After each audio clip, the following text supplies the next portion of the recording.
Hermanos, ¿qué tal? ¿Cómo están? Espero que todos se encuentren muy bien. Muy alegre de nuevo por estar aquí presentes en la clase número 6 del seminario Hay fecha para el retorno de Cristo. Tengan todos ustedes una muy bonita noche. Vamos a comenzar con la parte número 6 de este seminario.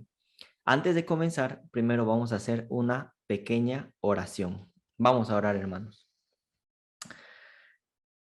Señor, te damos gracias por este hermoso día que nos das. Te quiero pedir grandemente que derrames tu Espíritu Santo sobre nosotros y que nos des inteligencia y sabiduría para poder comprender los escritos que vamos a leer en estos momentos. A partir del día de hoy, Señor, vamos a comenzar a explicar el contexto y las citas en las que Elena de White dice que no podemos poner fecha para el retorno de Cristo. Vamos a dar una explicación clara y armoniosa de estas citas.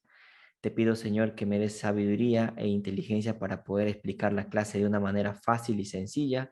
Y también a los hermanos, Señor, te pido también que les des inteligencia y sabiduría para que ellos puedan comprenderla. Todo esto te lo pedimos en el nombre de tu Hijo amado Jesús. Amén. Amén. Listo, hermanitos. Vamos a comenzar con la clase. Aquí está. Se puede ver, ¿verdad? Ya está. Hay fecha para el retorno de Cristo, parte número 6. Bueno, ustedes pueden ver la imagen que está aquí a mi costado, ¿no? Esta imagen refleja el acontecimiento más estupendo que debe realizarse en la historia de la humanidad, ¿no? Como lo llama Elena de White, a saber, la segunda venida de Cristo. Esta es nuestra esperanza, hermanos. 9 años y medio para que esto ocurra. Bueno, a partir de la clase de hoy, vamos ya a comenzar a explicar las citas en las que Elena de White dice que no podemos poner fecha. Pero antes de explicar estas citas, lo que vamos a hacer hoy en día es explicar el contexto en el que esas citas fueron dichas. A partir de la siguiente clase ya vamos a comenzar a explicar cita por cita, pero en estos momentos vamos a explicar el contexto. En la clase número 1 de este seminario ya hemos explicado un poco del contexto, pero el día de hoy vamos a ver más literatura acerca de esto. Vamos a ver qué es lo que han escrito los historiadores de la Iglesia Adventista, así como Elena de White con respecto al tema de el chasco de 1844. ¿Estamos? Cualquier duda que tengan, por favor, pregunten qué tenga que ver con este tema de la clase, porque estamos yendo paso a paso. Bueno, entonces, vamos a comenzar ya a explicar el contexto. O sea, esto es, ¿cómo les puedo explicar? Esto es similar a la parte 1 del seminario que habíamos hecho hace unas 6 semanas atrás, 5 semanas atrás, pero vamos a añadir más literatura con respecto a este chasco que hubo en 1844. Comenzamos. A ver. Vamos a recurrir al libro de primeros escritos. Obviamente, la autora de este libro es Elena de White. Está en la página 35 de la versión digital. Este libro yo ya los he enviado a ustedes, entonces estos libros ya ustedes lo deben tener, ¿no? Vamos a leer qué es lo que nos dice la página 35. Dice lo siguiente. Desde aquel momento hasta diciembre de 1844, mis gozos, pruebas y chascos fueron similares a los de mis apreciados amigos adventistas que me rodeaban. Es decir, Elena de White también creía que Cristo iba a venir el 22 de octubre de 1844. Ella también sufrió el chasco, ella también tuvo esa tristeza cuando Cristo no vino. Lo está diciendo acá. ¿Qué más? En aquel tiempo visité a una de nuestras hermanas adventistas y por la mañana nos arrodillamos para el culto de familia. Elena de White va y le visita a una de sus hermanas, ¿no? No había excitación y solo nosotras, 5 mujeres, dice, ¿no? 5 mujeres estábamos allí. Mientras yo oraba, el poder de Dios descendió sobre mí como nunca lo había sentido. Quedé arrobada en una visión de la gloria de Dios. Me parecía estar elevándome cada vez más lejos de la tierra y se me mostró algo de la peregrinación del pueblo adventista hacia la santa ciudad. Esto es en diciembre de 1844, es decir, 2 meses después de que había ocurrido el chasco. ¿Cuántos años tenía Elena de White? 17 años. Es decir, visita a una hermana, están orando, ¿no? 5 mujeres, y ahí es donde Elena de White tiene su primera revelación. ¿Qué nos está dando a entender este texto? Que Elena de White también sufrió un chasco en octubre de 1844, al igual que Miller, al igual que las demás personas que también esperaban venir a Cristo en esa fecha. Y en diciembre, Elena de White dice que recibió su primera revelación. Entonces, Elena de White, conclusión de este texto, Elena de White también sufrió el chasco. Ella también se chasqueó, ¿no? El 22 de octubre de 1844. O sea, ¿qué es lo que vamos a hacer ahorita? Lo que vamos a hacer ahorita es un trabajo de investigación y vamos a comenzar a armar el rompecabezas y vamos a agarrar un libro y otro libro y otro libro y otro libro para armar el rompecabezas y de esa manera tener el contexto general de toda esta historia del chasco y de las personas que ponían fechas. A partir de hoy, hermanos, y con las 5 clases anteriores que ya hemos dado, por algo esas clases también son muy importantes, al igual que esta, pero ya vamos a comenzar a establecer esta base que nos va a servir refutar las citas en las que Elena de White dice que no podemos poner fechas. ¿Me dejo entender? Ya vamos a comenzar a sentar esas bases. Entonces, ¿cuál es la conclusión que sacamos de esta primera lámina, de esta primera firmina? La conclusión es de que Elena de White también sufrió un chasco en octubre. Ella también creía que Cristo venía en octubre de 1844 y en diciembre ella recibe su primera visión, su primera revelación. ¿Estamos? Vamos a armar el rompecabezas. Empezamos con el libro Primeros Escritos. Vamos a armar el rompecabezas. Sigamos.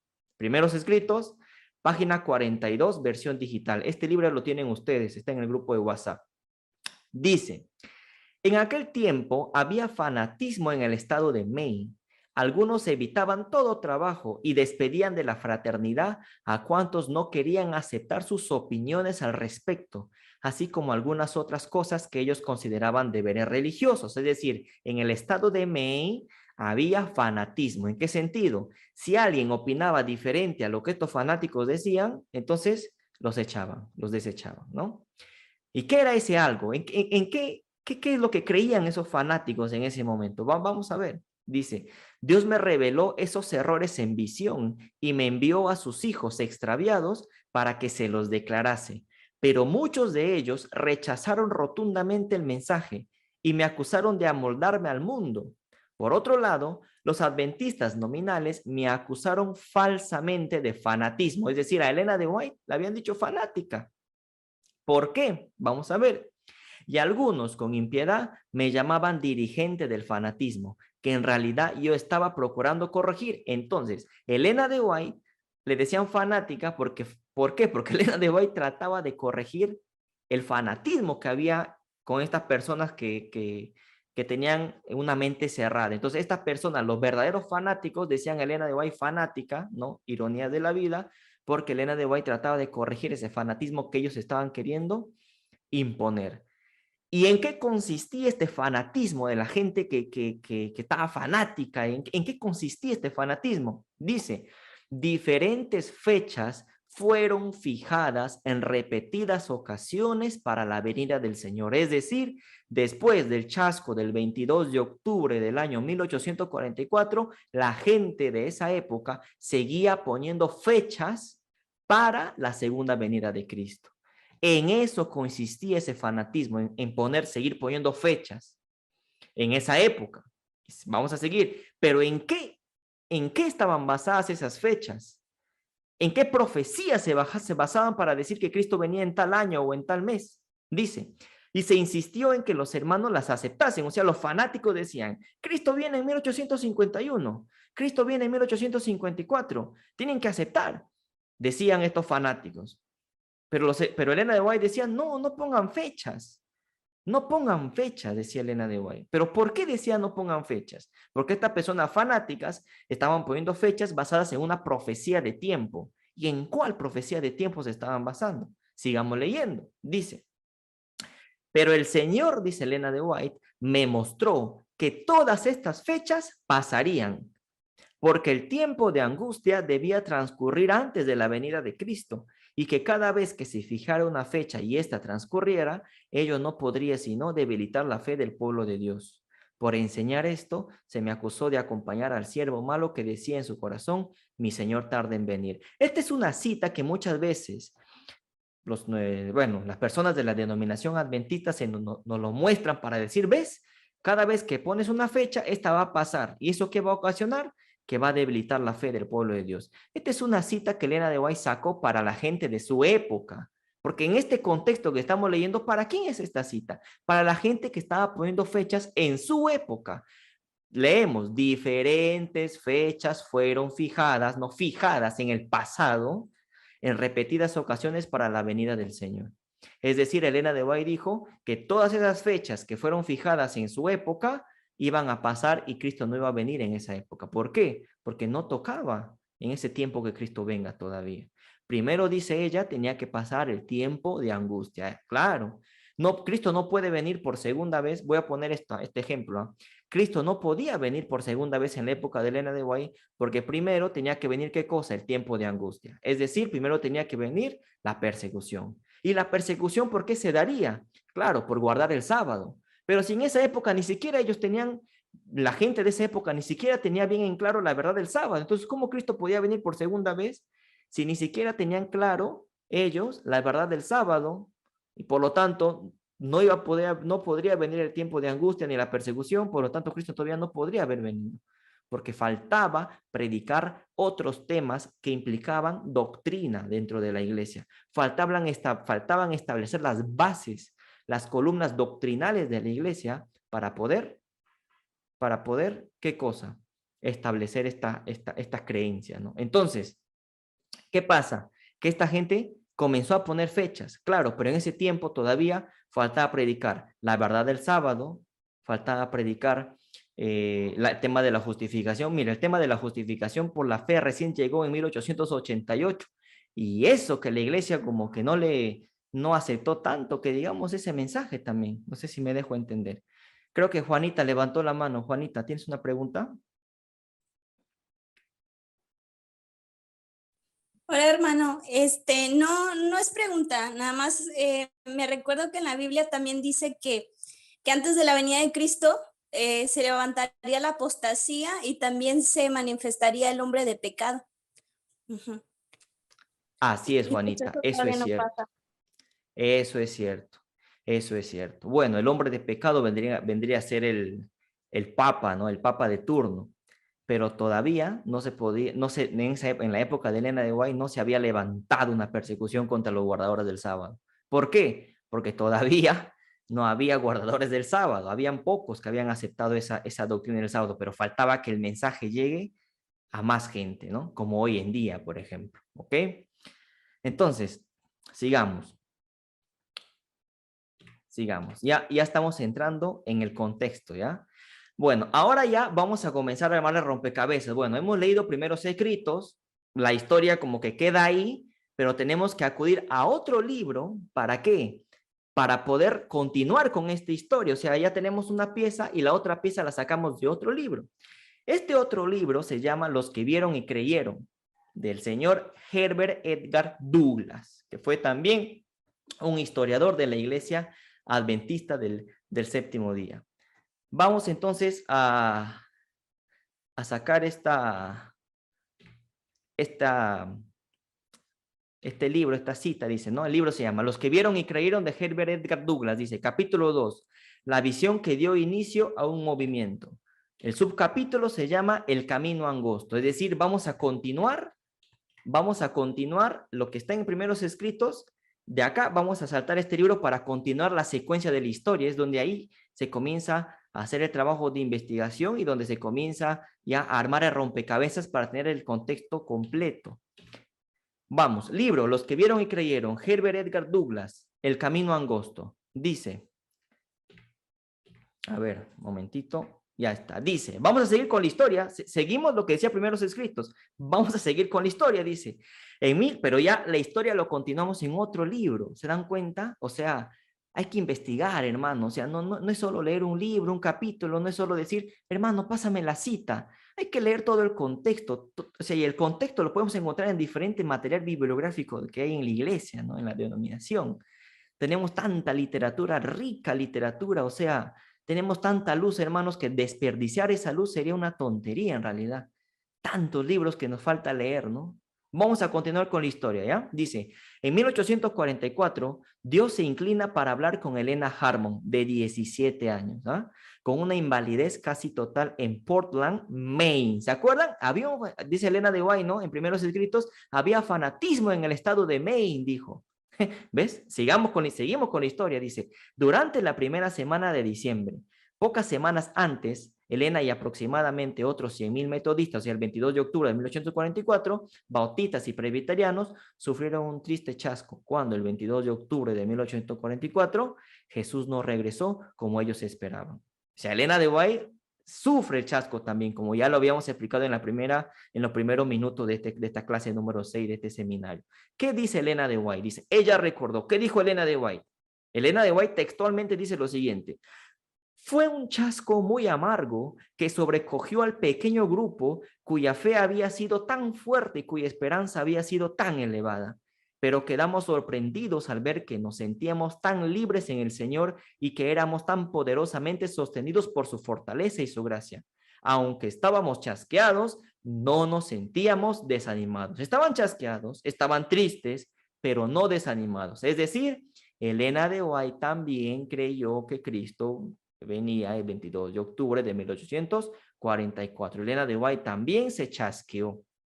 Sigamos con la historia. Sigamos. Dice, la salud precaria de Helena empeoró rápidamente. Como apenas podía hablar con susurros, se le hacía difícil respirar acostada y a menudo se despertaba por la tos y las hemorragias pulmonares. Helena de White estaba enferma. Miren, agonizante por la tuberculosis. Helena estaba tan debilitada que tenía que ser transportada en silla de ruedas y con frecuencia era alimentada por otros. Estaba débil, la hermana, estaba enferma, ¿no?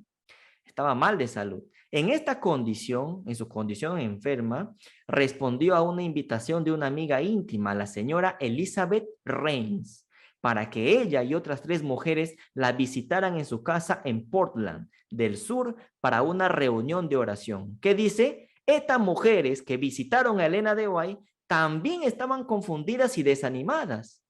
Esas mujeres también habían sufrido el chasco. Se van a visitar a Helena de White y ¿qué dice?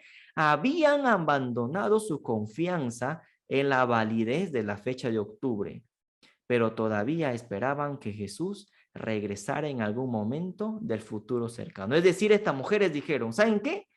No, la profecía no se cumplió en octubre. Se va a cumplir en un futuro cercano. La profecía de los 2300 años no se cumplió el 22 de octubre de 1844, sino se va a cumplir en un futuro cercano. Por lo tanto, Cristo vendrá en un futuro cercano. Eso es lo que pensaban estas mujeres que habían ido a visitarle a Helena de White. Esto es lo que pensaban, ¿no? Estaban mal, claro, porque todavía faltaba más luz con respecto a la interpretación correcta de esta profecía de Daniel 8:14 de los 2300 años. Pero cuando sufren el chasco, eso es lo que pensaban. Dijeron, bueno, como Cristo no vino, probablemente la profecía no se acabó en octubre, entonces probablemente la profecía se acaba en un año más adelante. Es lo que ellos pensaban, erróneamente, cabe resaltar. ¿Me van siguiendo la historia, no? Espero que sí, hermanos, ¿ok? Sigamos en este libro, Los que vieron y creyeron, de Herbert Edgar Douglas, que es un historiador de la iglesia. Vamos al capítulo 2, que es el mismo capítulo que estamos leyendo, pero cambiamos ya de subcapítulo. Acá hay otro subcapítulo que se llama Dios sabe cómo instruir a los fieles. Seguimos en el mismo libro, seguimos en el mismo capítulo, pero ahora estamos ya en otro subcapítulo que se titula Dios sabe cómo instruir a los fieles. Dice, durante varios años, estas 5 jóvenes habían creído que Jesús regresaría en 1843 y luego en 1844, basadas en una cuidadosa investigación bíblica. Pero después del 22 de octubre se habían hundido cada vez más en el desánimo porque Jesús no había venido. Su fe comenzó a vacilar, no en su experiencia cristiana, sino en su confianza en el estudio de la Biblia. Es decir, como ellos pensaban que la profecía de los 2300 años apuntaba a la segunda venida de Cristo, porque eso es lo que ellos pensaban. Estaba mal esa interpretación, pero eso es lo que ellos pensaban. Entonces, cuando Cristo no viene, ellos se ponen y dicen, wow, dijeron, Cristo no vino. ¿Por qué? Porque la profecía no se cumple en octubre, se debe cumplir más adelante, en otro año, es lo que pensaban ellos. Y comenzaron a dudar de esa profecía de los 2300 años. Por eso, no comenzó, o sea, su fe comenzó a vacilar, no en su experiencia como cristianos, dice, porque probablemente seguían siendo buenos cristianos, en tema de carácter me refiero, sino en qué comenzaron a vacilar, en el tema de conocimiento, de confianza en el estudio de la Biblia. Ellos decían, lo que hemos estudiado de la profecía de los 2300 años está mal. Eso es lo que ellos pensaban, ¿no? Erróneamente, obviamente. Sigamos. Para diciembre, la mayoría de los creyentes adventistas habían abandonado su sólida creencia en que el 22 de octubre tenía importancia. Es decir, ya habían pasado 2 meses después del chasco y la gente decía, bueno, en octubre, el 22 de octubre no tiene importancia. O sea, no sabían a qué apuntaba la profecía de los 2300 años. No sabían eso. Es por eso que en diciembre todavía de 1844, incluido Elena de White, pensaban, ¿qué cosa? Que la profecía de los 2300 años no se había cumplido en octubre de 1844. Decían que esa fecha no tenía importancia, cuando en realidad tenía toda la importancia que debe de tener, porque esa profecía de los 2300 años que apuntaba al 22 de octubre de 1844 significaba que comenzaba el juicio investigador, es decir, el paso del lugar santo al lugar santísimo por parte de ¿quién? De Jesucristo. ¿Dónde? En el santuario celestial. Esa era la interpretación, pero ellos no sabían que eso había ocurrido. Es por eso que Dios le manda una revelación a Elena de White en diciembre de 1844 para poder dar esa luz, ¿no? Pero sigamos, dice, en otras palabras, ellos creían que la profecía de los 2300 días, años, no había terminado. ¿Se dan cuenta? Esta gente pensó que la profecía de los 2300 años no había terminado en octubre de 1844. Peor aún, dice, algunos ahora creían que todo el cuadro profético, o sea, que todo el tiempo de los 2300 años había estado equivocado. Es decir, la gente decía, no, los 2300 años no se cumplen en octubre de 1844, sino tienen que cumplirse en otro año más adelante. Por eso comenzaron a poner fechas. ¿Basadas en qué profecía? En la de los 2300 años. Sigamos.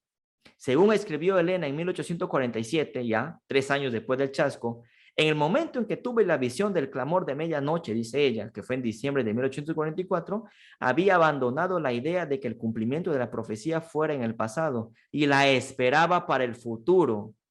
Y también le pasaba lo mismo a casi todo el grupo. Elena, la misma Elena de White, antes de recibir esa visión de diciembre de 1844, antes de que Dios la revelara por primera vez, Elena de White también pensó que la profecía no se había cumplido en 1844. Por eso es que ella dice que esperaba que esa profecía se cumpliera en el futuro. Elena de White estaba equivocada aquí, porque todavía no tenía el don de profecía, o sea, todavía Dios no la había revelado a ella con respecto a este tema. Eso fue antes de su primera revelación, entre el 22 de octubre y diciembre, cuando recibe su primera revelación entre ese periodo, ella pensaba y decía, ¿qué cosa? Que la profecía de los 2300 años no se había cumplido en octubre de 1844. Erróneamente, Elena de White también llegó a pensar eso. Claro, después cuando Dios ya la usa, la revela y le da el don de profecía, ahí ya ella descarta esa idea y dice, no, el 22 de octubre de 1844 sí se cumplió la profecía de los 2300 años, claro, después de que Dios ya le da la revelación. Pero antes no, antes ella también estaba equivocada. Lo estamos leyendo acá. ¿Estamos siguiendo la historia o no, estimados hermanos? A ver, que alguien me responda. ¿O hay algo que no están entendiendo? Sí, hermano. Va bien, va bien, Historia. va bien. Va bien, Excelente, dale, hermano. me alegra. Sigamos.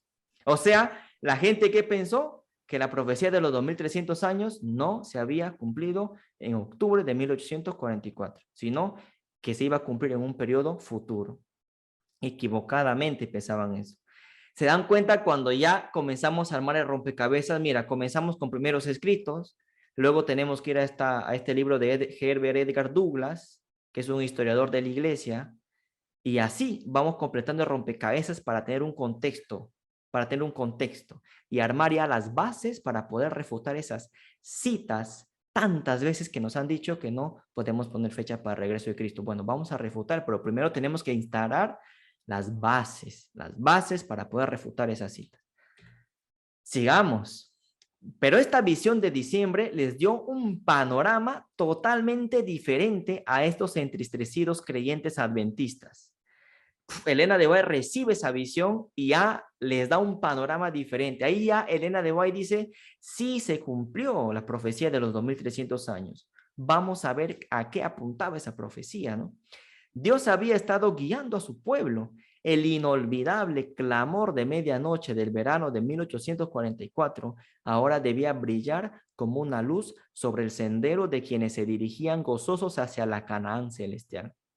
La promesa, si seguían confiando en esa luz y mantenían la vista fija en Jesús, entrarían a salvo en su recompensa. ¡Qué promesa! ¡Qué consuelo! Interesante. Es decir, después de que Elena de White recibe la visión, su primera visión en diciembre de 1844, cambia el panorama. Ahí viene un pionero de la iglesia que se llamó Hiram Edson, que caminando por un maizal le viene también a la revelación. ¿Y qué decía la revelación? De que en la profecía de los 2300 años y que el santuario que se hablaba en Daniel 8:14 no era el santuario terrenal, no era la tierra, sino era el santuario celestial. Y esa explicación está en el libro de Hebreos. Y explicaba el paso del lugar santo al lugar santísimo por parte de ¿quién? De Cristo. Elena de White recibe la revelación. Hiram Edson también, el Espíritu Santo trabajaba con él. Y mira, y se da la correcta interpretación de esta profecía. Por lo tanto, el tiempo de la profecía era correcto. Lo que no era correcto era la interpretación que daban de esa profecía. Porque decían que Cristo venía cuando esa profecía terminaba. Cuando en realidad lo que ocurrió fue el paso del lugar santo al lugar santísimo por parte de Cristo. Interesante. Vamos ahora de nuevo a regresar al libro de primeros escritos. O sea, estamos en un ida y vuelta, ¿no? ¿Para qué? Para ya tener el rompecabezas completo. O sea, vamos al libro de primeros escritos de nuevo, al prólogo histórico. Dice, casi inmediatamente después del chasco de octubre, muchos creyentes y pastores que se habían adherido al mensaje adventista se apartaron de él. Otros fueron arrebatados por el fanatismo. Ya hemos visto que ese fanatismo consistía en poner fechas para el regreso de Cristo basadas en la profecía de los 2300 años. Sigamos. Más o menos, la mitad de los adventistas siguió creyendo que Cristo no tardaría en aparecer en las nubes del cielo. Al verse expuestos a las burlas del mundo, las consideraron como pruebas de que había pasado el tiempo de gracia para el mundo. Creían firmemente que el día del advenimiento se acercaba, pero cuando los días se alargaron en semanas y el Señor no apareció, se produjo una división de opiniones en el grupo mencionado. ¿Qué parte? Dice, una parte numéricamente grande de este grupo decidió que la profecía no se había cumplido en 1844. Estamos hablando de la profecía de las 2300 tardes y mañanas. Y que sin duda se había producido un error al calcular los periodos proféticos. Por lo tanto, ¿qué hizo este grupo? Una parte de ese grupo comenzaron nuevamente a fijar fechas para la segunda venida de Cristo, basados en la profecía de los 2300 años. ¿Se dan cuenta? Ya vamos entendiendo el contexto. Otro grupo menor, como el grupo se divide, hay un grupo mayor que comenzó a poner fechas y que decía, no, la profecía no se cumplió en 1844, los 2300 años se cumplen más adelante. Había un grupo mayor que decía eso. Había otro grupo menor que decía que vino a ser el de los antecesores de la iglesia adventista del séptimo día, de los pioneros, hallaba certeras las evidencias de la obra del Espíritu Santo en el gran despertar y consideraba imposible negar que el movimiento fuese obra de Dios, pues hacer esto habría sido despreciar al Espíritu de gracia. Es decir, un grupo mayor decía, la profecía de los 2300 años no se cumplió en 1844. Y había otro grupo menor del cual Elena de White era partícipe que decía que sí se había cumplido en 1844, pero no sabían qué se había cumplido. Sabían que la profecía se había cumplido en ese periodo, pero no sabían cuál era la interpretación. ¿Se dan cuenta? En el grupo menor estaba Elena de White, que decían que sí se había cumplido la profecía en 1844. Y en un grupo mayor habían otras personas que decían que no se había cumplido en 1844 y que la profecía se iba a cumplir más adelante. ¿Ah? Interesante, ¿no? Sigamos. Primeros escritos, sigamos en el prólogo histórico. Dice, esta gente, ¿no? Cerraron así la puerta para no dejar penetrar la luz referente al sábado y al espíritu de profecía. Creían que la profecía de los 2300 años no se había cumplido en 1844. Y algunos, miren bien, y algunos fijaron para una fecha ulterior, o sea, algunos fijaron para una fecha posterior la terminación de los 2300 días. Es decir, algunos decían que los 2300 días debería ser posterior a 1844. Fueron fijadas varias fechas basadas en la profecía de los 2300 años, diciendo que no se habían cumplido en 1844, sino que se cumplirían en otro periodo más adelante. Se dan cuenta lo equivocado que estaban, ¿no? Pero una tras otra pasaron, o sea, las fechas que fijaban estas personas pasaron una tras otra, porque Cristo no venía, obviamente. Cristo viene en tal año y no venía. Cristo viene en tal año y no venía. Hay uno que dijo, por ejemplo, la profecía de los 2300 años se cumple en 1884. Pasó 1884 y Cristo no vino. Uno decía, la profecía de los 2300 años se cumple en 1894. Pasó 1894 y Cristo no venía. Una tras otra fueron pasando. Claro, porque ya la profecía de los 2300 años se había cumplido en 1844 y no necesitabas por qué alargar o prolongar esa profecía. ¿Ok? Javier, dime, hermano. Hola, hermanito. Siempre me he preguntado, esta gente que colocaba la fecha para 1800 y tanto, 80 y tanto, ¿cómo lo hacían para encajarla con las 70 semanas? Porque imagínate, tienen el mismo punto de partida, entonces si ruedas una, tienes que rodar la otra. Entonces ahí se podía ver que había una incompatibilidad en cuanto a esas profecías, ¿no? Ok, mi hermano, mira. En primer lugar, si bien sabemos que el decreto de Atarjerjes salió en el año 457 antes de Cristo, claro, lo que pasa es que cuando la gente comienza a prolongar esta profecía de los 2300 años, para ellos el decreto de Atarjerjes mejor dicho, la profecía de los 2300 años ya no comenzaba en 457, sino lo hacían comenzar en otro periodo diferente. Y ahí ya se descuadraba todo. Me dejo entender, claro, y las 70 semanas ya no tendría sentido. Entonces Cristo no hubiera muerto en el año 31 y un error comienza como una bola de nieve a encajar y a otro error y a otro error y a otro error. Ahora, otra cosa también que había pasado es, y lo vamos a ver en las próximas clases, y vas a ver por qué la gente se llega alargando esta profecía. Hay gente que decía, sí, los 2300 años comenzaron en el 457 antes de Cristo, pero hay que añadirle unos años más por esto o por esto o por esto. Y eso lo vamos a comenzar a ver la siguiente clase. ¿Por qué comenzaron a añadir años a estos 2300 años? Entonces, al final, no eran 2300 años, sino 2340, 2350, porque esta gente comenzaba a poner años a esta profecía ya vamos a comenzar a ver la siguiente semana, pero comenzaban a poner años a esta profecía porque decían, miren, la Biblia dice esto, entonces hay que agregar unos años más. Pero acá también dice lo otro, hay que agregar unos años más. Y así prolongaban esa profecía. Excelente, gracias, ¿Estamos? manito. Ya. Excelente. Sí. Ahora, ¿por qué comenzaron a prolongar esa profecía? Claro, eso lo vamos a ver en la siguiente clase. Vamos paso a paso. Vamos a instalar primero el contexto, las bases, y ya la próxima clase, hermanos, es imperdible. Sigamos, dice, fueron fijadas varias fechas, pero una tras otra pasaron. Al principio, este grupo, unido por la influencia cohesiva de la esperanza adventista, marchaba en unidades vinculantes entre sí, pero con bastante elasticidad, o sea, eran muy maleables, o sea, muy vacilantes, ¿no? No estaban firmes todavía, pues entre todas sostenían una gran variedad de doctrinas. Algunos de estos grupos no tardaron en dispersarse. El que sobrevivió algunas décadas llegó a ser la Iglesia Cristiana Adventista, no Adventista del Séptimo Día, cuyos miembros son llamados en nuestras primeras publicaciones Adventistas del Primer Día. ¿Por qué? O Adventistas nominales, claro, porque guardaban el domingo. Imagínense que la luz del sábado todavía no había sido predicada como debe ser en ese momento. Y faltaba el tema de la justificación por la fe y todo eso, ¿no? Entonces, sigamos, hermanos, sigamos. Vamos ahora a otro libro, que es el de Everett Dick, Fundadores del Mensaje. O sea, ya estamos agarrando diferente literatura para poder encajar el contexto de todo esto. Fundadores del Mensaje, Everett Dick también es un historiador de la iglesia. Fundadores del Mensaje, autor Everett Dick, capítulo 5, Ellen White, Mensajera de Dios. Así se titula el capítulo 5. Este material, obviamente, yo les voy a pasar estos libros. Más que las diapositivas, también yo les paso los libros para que ustedes tengan, ¿no? La base de todo, para que no digan, ah, mira, van a tener los libros, hermano, ¿ya? Vamos a este capítulo 5. Ellen White, Mensajera de Dios. ¿Qué dice? ¿Qué dice? Vamos a seguir con la historia. Dice, durante los años inmediatamente posteriores al gran chasco, la señorita Harmon, o sea, Elena de White, ¿no?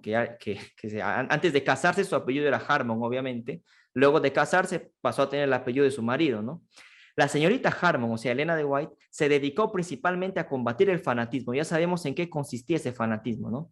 En octubre de 1844, muchos adventistas habían puesto su fe plena y completamente en la venida de Cristo, en el chasco. Tan seguros estaban de que Cristo vendría el 10º mes del 7º mes. El 10º día del 7º mes, es decir, en Tishri, entre septiembre y octubre, pero en ese momento cayó el 22 de octubre, ¿no?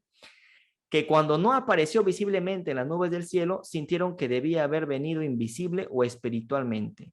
Muchos se sintieron seguros de que el periodo profético de 2300 años terminó sin duda y que algo definitivo había sucedido.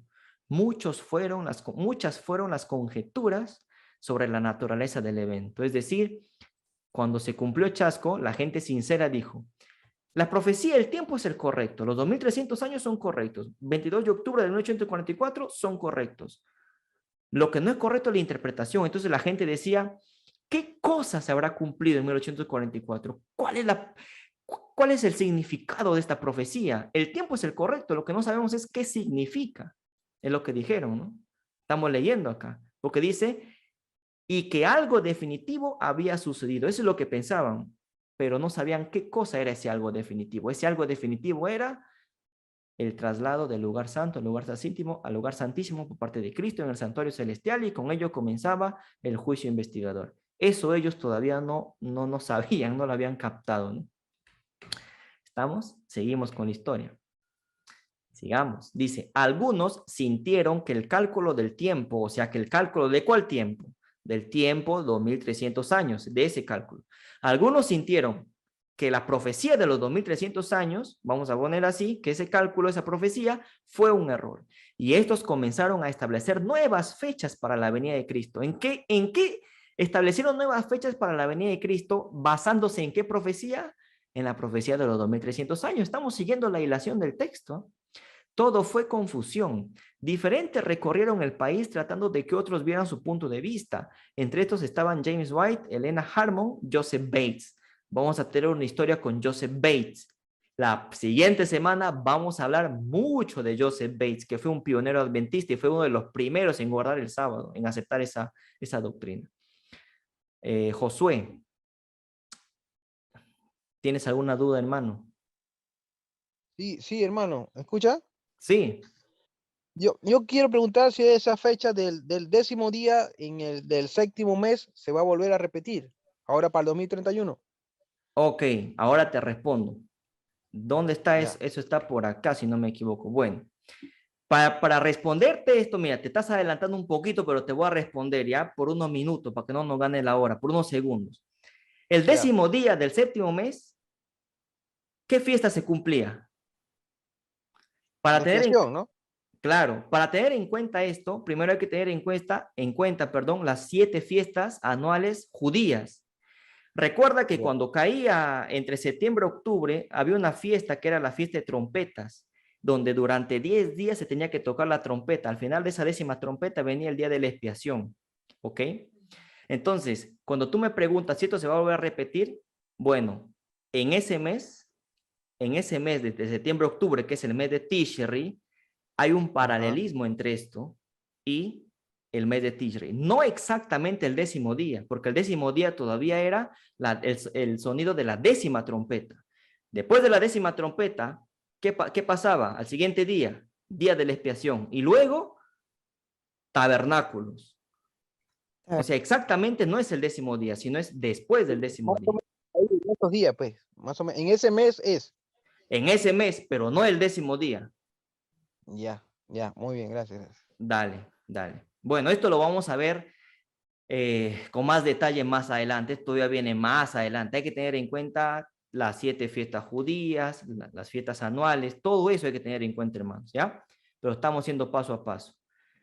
Bueno, sigamos, perdón. Dice, todo fue confusión, diferentes recorrieron el país tratando de que otros vieran su punto de vista. Entre estos estaban James White, Ellen Harmon, Joseph Bates. A menudo, varios viajaban en grupo, pero en otras ocasiones Helena de White y otra mujer iban juntas. Otros consideraron que el 22 de octubre de 1844, dice, y acá viene la bomba, los primeros 6,000 años de la historia de la Tierra se habían cerrado y que el 7º milenio era sabático y por lo tanto fue apartado como un periodo de descanso. Es decir, imagínense, en esa época de 1844 había gente que ya tenía noción sobre la profecía de los 6,000 años. Había gente que decía que los 6,000 años se acababa en 22 de octubre de 1844. Y algunos decían, mira, los 2,300 años, sí, pero también está la profecía de los 6,000 años, decía. ¿Ah? En esa época había gente que ya tenía noción de la profecía de los 6,000 años, aunque errada, pero ya tenían esos 6,000 años en la cabeza. Y hoy en día la denominación adventista lo rechaza, ¿no? Imagínense, hermanos, ya en esa época ya se hablaba sobre eso. Interesante, interesante. Los 6,000 años no es de ahora, ya viene desde la época de los pioneros. Y Elena de White lo deja bien escrito en sus libros. O sea, había gente que decía que el 22 de octubre de 1844 se cumplía los 6,000 años. Y por eso Cristo debía venir. Hoy en día se dice lo mismo, pero con otra fecha, ¿no? Pero ya esto ya tiene más base. Lo que decimos que Cristo viene en 2031, voy a adelantarme, lo decimos con base y lo vamos a ver más adelante. Pero ya en esa época, mira, manejaban el tema de los 6,000 años. O sea, interesante, ¿no? Interesante. Para pensar, hermanos. Por eso hay que investigar. No se queden solo con un libro y ya está, con una cita, con un capítulo. No, hay que investigar, hay que armar el rompecabezas, ir, ¿cómo les explico? De un libro, agarrar otro y así ir armando para poder tener la historia completa, hermanos. Alejandra, hermana, has levantado la mano. ¿Quieres comentar algo? ¿Tienes alguna pregunta? Sí, hermanito, tengo una pregunta acerca de esto que mencionabas de los primeros 6,000 años de la historia, que ya había personas que sabían de esto. Más adelante vamos a ver por qué ellos pensaban que ya se habían cumplido estos 6,000 años. Sí, hermana. Mira que incluso Guillermo Miller tenía un calendario que decía que los 6,000 años se cumplían en octubre de 1844. Es decir, Guillermo Miller hizo calzar lo siguiente. Guillermo Miller tiene un calendario donde dice que los 2,300 años y los 6,000 años acababan en octubre de 1844. Claro, ¿quieres ver ese calendario? Más adelante todavía, porque necesitamos saber primero para que sepas, para que te puedas mover bien en el calendario antes y después de Cristo, el tema del año cero y todo eso. Va a haber una clase dedicada a eso netamente, para poder hacer esos cálculos. Yo les voy a enseñar, bueno, para los que no saben, vamos a enseñar cómo se usa el calendario correctamente, o sea, de cuántos años hay de tal año a tal año y todo. Vamos a hacer un ejercicio, varios ejercicios, para que ustedes se puedan mover con facilidad en este tema, porque mucha gente no entiende el tema del calendario, pero sí lo vamos a ver más adelante. ¿Estamos? Ok, muchas gracias. Dale, Alejandra, dale. Bueno, sigamos. Y ya llegamos a la parte final de esta clase. explicaciones esenciales a la cita de los siguientes libros. Hemos leído Mensajes Selectos, tomo 1, capítulo 23. ¿Se acuerdan? La segunda clase donde dice, cuidados de poner fechas o algo así. Hemos leído el libro Mensajes Selectos, tomo 2, capítulo 12, donde también se nos dice que no debemos poner fecha. Hemos leído también el libro Testimonio para los Ministros, capítulo 1, donde nos dice también que no debemos poner fecha. Hemos leído también el libro El Deseo de Todas las Gentes, capítulo 69, donde nos dice que tampoco debemos poner fecha. Hemos leído el libro Joya de los Testimonios, tomo 1, el capítulo La Preparación para la Venida de Cristo, donde nos dice que no podemos poner fecha. Y hemos leído el libro de los eventos de los últimos días, capítulo 3, donde se nos dice varias veces que no debemos poner fecha. Bueno, para los interesados en este seminario, a partir de la siguiente semana, si Dios quiere, vamos a comenzar a dar las explicaciones esenciales a todas estas citas. Son cerca de 30 citas, variantes entre una de la otra, pero al final son lo mismo. Y cada cita vamos a mostrar su explicación y vamos a refutar cada cita como debe ser. Para que así, cuando algún día te digan, oye, mira, Elena de White dijo esto, Elena de White dijo lo otro, que no hay que poner fechas, tú ya sabes qué cita es y ya sabes la explicación que tienes que dar. La clase termina aquí, estimados hermanos. En la siguiente clase vamos a dar explicaciones a todas estas citas. Por fin, ya tenemos el contexto. Ahora sí, vamos a comenzar a dar explicaciones a estas citas. Era necesario leer estos libros, era necesario saber dónde estaban estas citas, era necesario establecer una base para tener el contexto y poder explicar de manera clara y armoniosa estas citas. A partir de la siguiente semana comenzaremos con estas explicaciones. Muchas gracias, hermanos, y que Dios los bendiga. Vamos a terminar este seminario con una oración. Vamos a orar. Señor, te damos gracias por esta clase tan maravillosa, Padre Santo, que tú nos has dado a nosotros. Porque cada vez que comenzamos a estudiar más estos temas, derramas más luz, derramas tu Espíritu Santo para poder comprender. Ayúdanos, Señor, a seguir teniendo discernimiento sobre estos temas, a tener un limpio entendimiento sobre estos temas para poder demostrar que tú vienes en el año 2031, entre septiembre y octubre. Te pedimos que, por favor, las personas que vayan a ver este video también por el canal de YouTube también puedan entenderlo, Señor. Todo esto te lo pedimos en el nombre de tu Hijo amado Jesús. Amén. Amén.